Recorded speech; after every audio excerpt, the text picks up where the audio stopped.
इस बूढ़ी अम्मा की कहानी को देखने वाले आंसू रोक नहीं पाएंगे। एक बार एक मेडिकल स्टोर पर बहुत ज़्यादा भीड़ लगी हुई थी और जो मेडिकल का मालिक था वह दवाइयों के बारे में बता रहा था और मेडिकल पर जो लड़का काम करता था वह जल्दी जल्दी दवाइयाँ दे रहा था।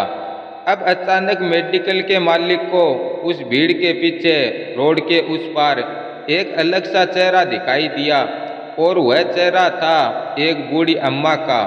और उस भीड़ में बार बार उस चेहरे पर नजर जा रही थी और इस मेडिकल के मालिक को ऐसा लग रहा था कि जैसे वह अम्मा मुझे बुला रही है, मुझे कुछ कहना चाहती है।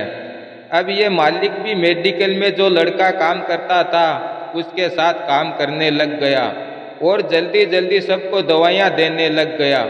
और जैसे ही भीड़ कम हुई यह मेडिकल का मालिक उस लड़के से बोला कि तुम 5 मिनट संभालो, मैं अभी आया। और यह मेडिकल का मालिक सीधा उस अम्मा के पास गया और जाकर बोला, बोलिए अम्मा, मैं आपकी क्या मदद कर सकता हूँ? आपके पास पैसे नहीं हैं, आपको दवाइयाँ चाहिए, आप यहाँ क्यों खड़ी हैं? आप मेडिकल पे हमारे पास आ जाती। तभी ये अम्मा बोली, आपके मेडिकल पर भीड़ ज़्यादा लगी हुई थी इसलिए मैं यहाँ खड़ी थी। मैंने सोचा कि भीड़ कम हो जाएगी तब जाऊँगी और मेरे पास पैसे भी हैं, लेकिन दरअसल बात यह है कि मेरे बच्चे शहर में रहते हैं और वह हर साल गर्मी की छुट्टियों में मेरे पास मिलने आते हैं और मैं भी बड़ी बेसब्री से उनका इंतज़ार करती हूँ, उनको देखने के लिए तरसती हूँ। लेकिन इस बार उन्होंने फ़ोन किया कि इस बार हम आपके पास नहीं आ पाएंगे, हम कहीं और घूमने के लिए जा रहे हैं और उन्होंने फ़ोन काट दिया।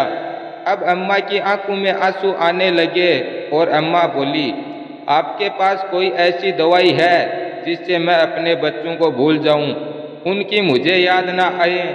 और यह कहकर अम्मा वहाँ से चली गई।